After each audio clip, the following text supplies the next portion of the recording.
the secret of health, success, and power. We all remember with what intense delight, as children, we listened to the never-tiring fairy tale.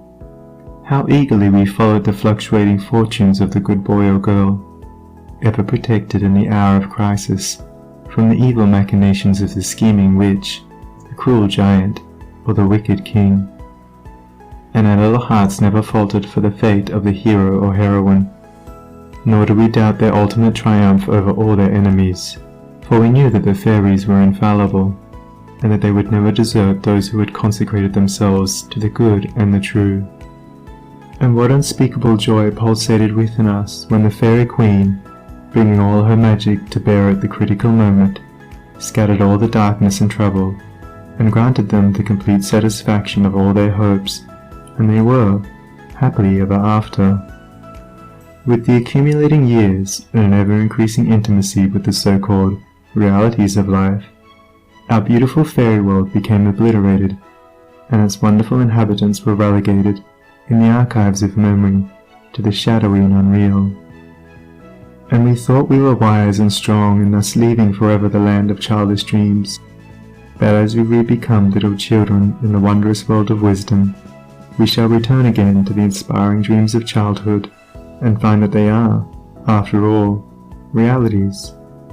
The fairy folk, so small and nearly always invisible, yet possessed of an all-conquering and magical power, who bestow upon the good, health, wealth, and happiness, along with all the gifts of nature in lavish profusion, start again into reality, and become immortalized in the soul realm of him who, by growth in wisdom, has entered into a knowledge of the power of thought, and the laws which govern the inner world of being. To him the fairies live again as thought people, thought messengers, thought powers working in harmony with the overruling good. And they who, day by day, endeavor to harmonize their hearts with the heart of the supreme good, do in reality acquire true health, wealth, and happiness. There is no protection to compare with goodness, and by goodness I do not mean a mere outward conformity to the rules of morality. I mean pure thought, noble aspiration, unselfish love, and freedom from vainglory. To dwell continually in good thoughts is to throw around oneself a psychic atmosphere of sweetness and power which leaves its impress upon all who come in contact with it. As the rising sun puts to rout the helpless shadows, so are all the impotent forces of evil put to flight by the searching rays of positive thought, which shine forth from a heart made strong in purity and faith. Where there is sterling faith and uncompromising purity, there is health, there is success, there is power. In such a one, disease, failure, and disaster can find no lodgment, for there is nothing on which they can feed. Even physical conditions are largely determined by mental states, and to this truth the scientific world is rapidly being drawn. The old, materialistic belief that a man is what his body makes him is rapidly passing away, and is being replaced by the inspiring belief that a man is superior to his body, and that his body is what he makes it by the power of thought. Men everywhere are ceasing to believe that a man is despairing because he is dyspeptic, and are coming to understand that he is dyspeptic because he is despairing, and in the near future, the fact that all disease has its origin in the mind will become common knowledge. There is no evil in the universe but has its root and origin in the mind, and sin, sickness, sorrow, and affliction do not, in reality, belong to the universal order, are not inherent in the nature of things, but are the direct outcome of our ignorance of the right relations of things. According to tradition, there once lived, in India, a school of philosophers who led a life of such absolute purity and simplicity that they commonly reached the age of 150 years, and to fall sick was looked upon by them as an unpardonable disgrace, for it was considered to indicate a violation of law. The sooner we realize and acknowledge that sickness, far from being the arbitrary visitation of an offended God, or the test of an unwise providence, is the result of our own error or sin, the sooner we shall enter upon the highway of health. Disease comes to those who attract it, to those whose minds and bodies are receptive to it, and flees from those whose strong, pure, and positive thought sphere generates healing and life-giving currents. If you are given to anger, worry, jealousy, greed, or any other inharmonious state of mind and expect perfect physical health, you are expecting the impossible, for you are continually sowing the seeds of disease in your mind. Such conditions of mind are carefully shunned by the wise man, for he knows them to be far more dangerous than a bad dream or an infected house. If you would be free from all physical aches and pains, and would enjoy perfect physical harmony, then put your mind in order and harmonize your thoughts. Think joyful thoughts, think loving thoughts. Let the elixir of goodwill course through your veins, and you will need no other medicine. Put away your jealousies, your suspicions, your worries, your hatreds, your selfish indulgences, and you will put away your dyspepsia, your biliousness, your nervousness and aching joints. If you will persist in clinging to these debilitating and demoralizing habits of mind, then do not complain when your body is laid low with sickness. The following story illustrates the close relation that exists between habits of mind and bodily conditions. A certain man was afflicted with a painful disease, and he tried one physician after another, but all to no purpose. He then visited towns which were famous for their curative waters, and after having bathed in them all, his disease was more painful than ever. One night he dreamed that a presence came to him and said, "Brother, hast thou tried all means of cure?" And he replied, "I have tried all." "Nay," said the presence, "come with me, and I will show thee a healing bath which has escaped thy notice." The afflicted man followed, and the presence led him to a clear pool of water, and said, "Plunge thyself in this water, and thou shalt surely recover," and thereupon vanished. The man plunged into the water, and on coming out, lo! His disease had left him, and at the same moment he saw written above the pool the word, "Renounce." Upon waking, the full meaning of his dream flashed across his mind, and looking within he discovered that he had, all along, been a victim to a sinful indulgence, and he vowed that he would renounce it forever. He carried out his vow, and from that day his affliction began to leave him, and in a short time he was completely restored to health. Many people complain that they have broken down through overwork. In the majority of such cases, the breakdown is more frequently the result of foolishly wasted energy. If you would secure health, you must learn to work without friction. To become anxious or excited, or to worry over needless details, is to invite a breakdown.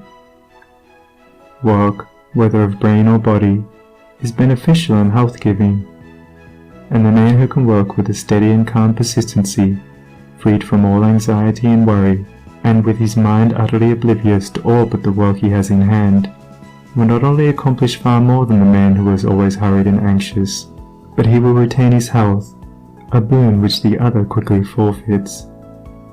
True health and true success go together, for they are inseparably intertwined in the thought realm.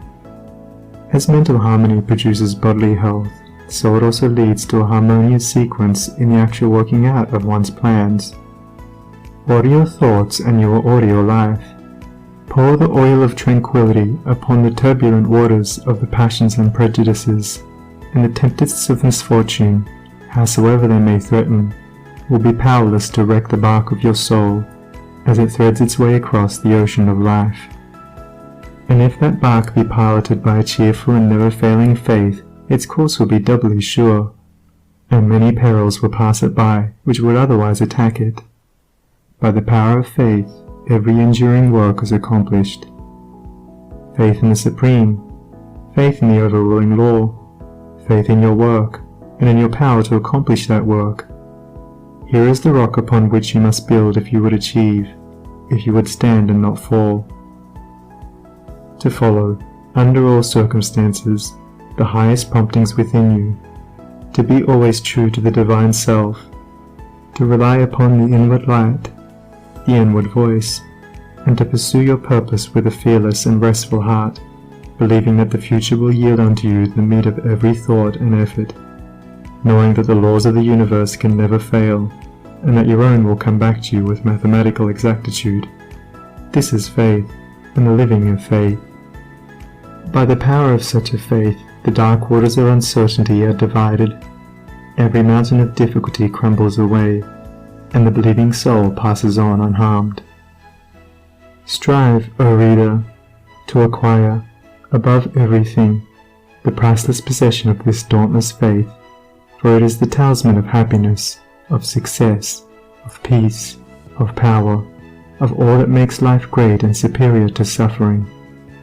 Build upon such a faith, and you build upon the rock of the eternal, and with the materials of the eternal, and the structure that you erect will never be dissolved, for it will transcend all the accumulations of material luxuries and riches, the end of which is dust.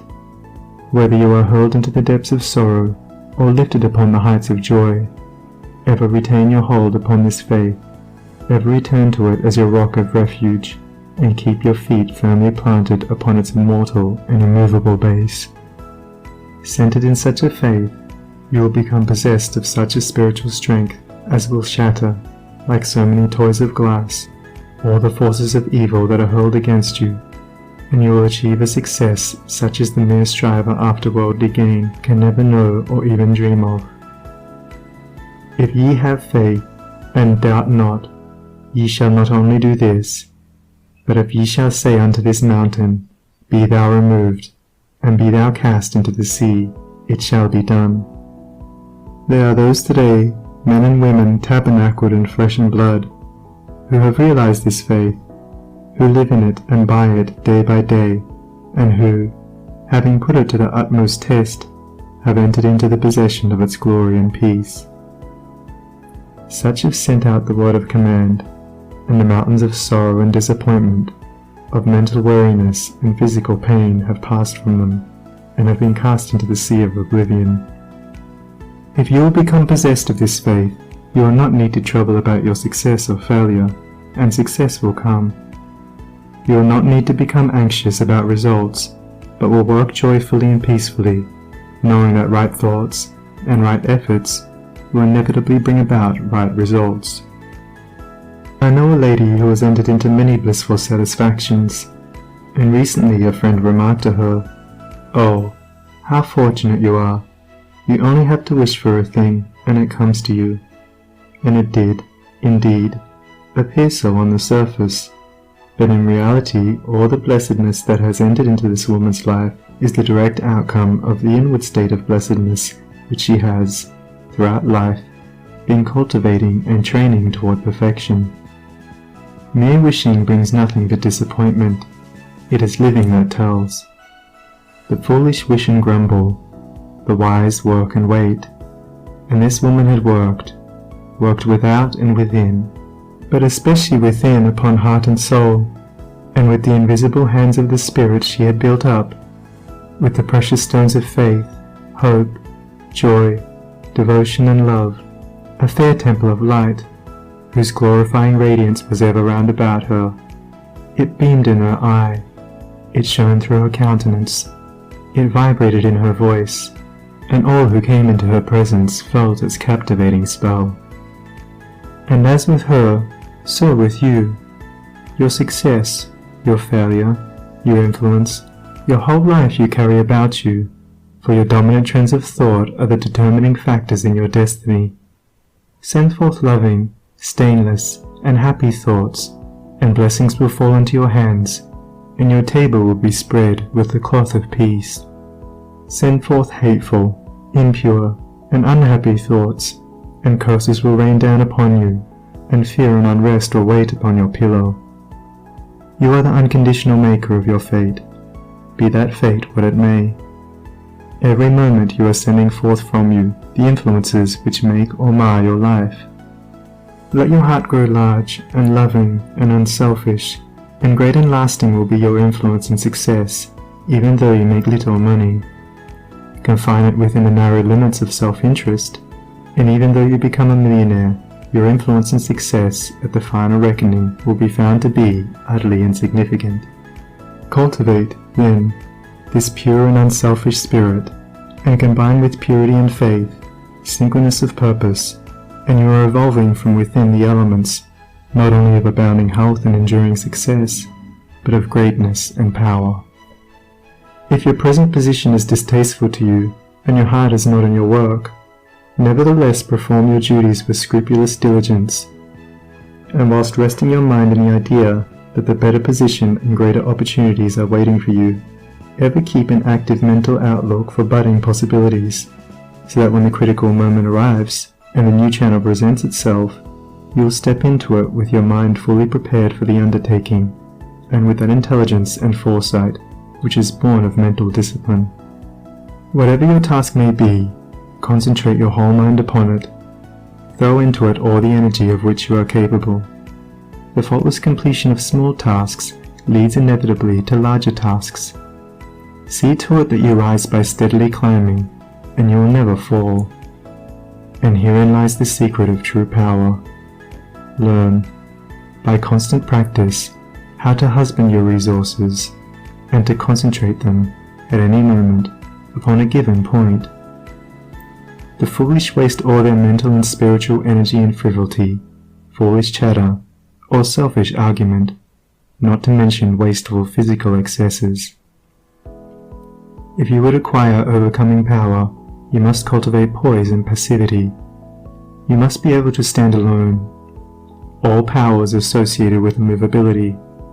The mountain, the massive rock, the storm-tried oak, all speak to us of power, because of their combined solitary grandeur and defiant fixity, while the shifting sand, the yielding twig, and the waving reed speak to us of weakness, because they are movable and non-resistant, and are utterly useless when detached from their fellows.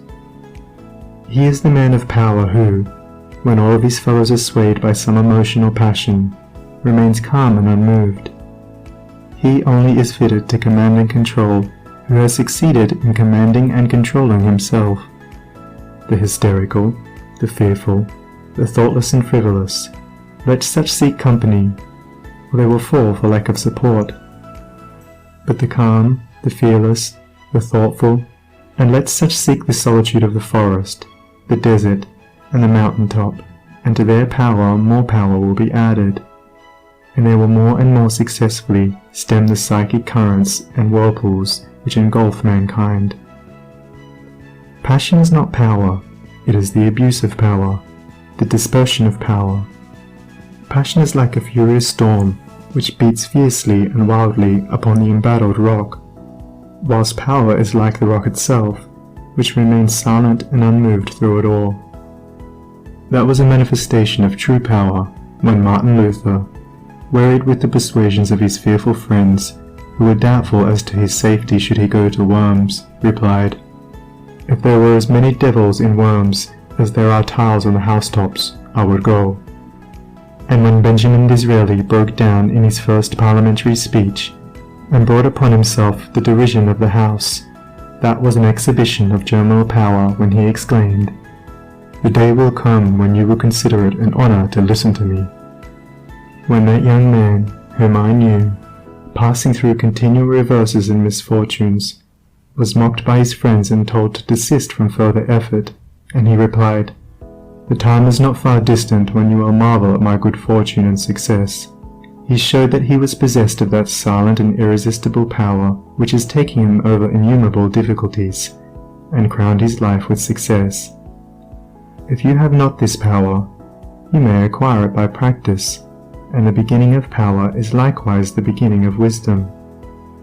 You must commence by overcoming those purposeless trivialities to which you have hitherto been a willing victim. Boisterous and uncontrolled laughter, slander and idle talk, and joking merely to raise a laugh, all these must be put on one side as so much waste of valuable energy. St. Paul never showed his wonderful insight into the hidden laws of human progress to greater advantage than when he warned the Ephesians against foolish talking and jesting which is not convenient. For to dwell habitually in such practices is to destroy all spiritual power and life. As you succeed in rendering yourself impervious to such mental dissipations, you will begin to understand what true power is. and you will then commence to grapple with the more powerful desires and appetites which hold your soul in bondage and bar the way to power, and your further progress will then be made clear. Above all, be of single aim. Have a legitimate and useful purpose, and devote yourself unreservedly to it. Let nothing draw you aside. Remember that the double-minded man is unstable in all his ways. Be eager to learn but slow to beg. Have a thorough understanding of your work, and let it be your own. And as you proceed, ever following the inward guide, the infallible voice, you will pass on from victory to victory, and will rise step by step to higher resting places, and your ever-broadening outlook will gradually reveal to you the essential beauty and purpose of life. Self-purified, health will be yours. Faith protected, success will be yours. Self-governed, power will be yours. And all that you do will prosper, for, ceasing to be a disjointed unit, self-enslaved, you will be in harmony with the great law, working no longer against, but with, the universal life, the eternal good. And what health you gain, it will remain with you. What success you achieve will be beyond all human computation, and will never pass away.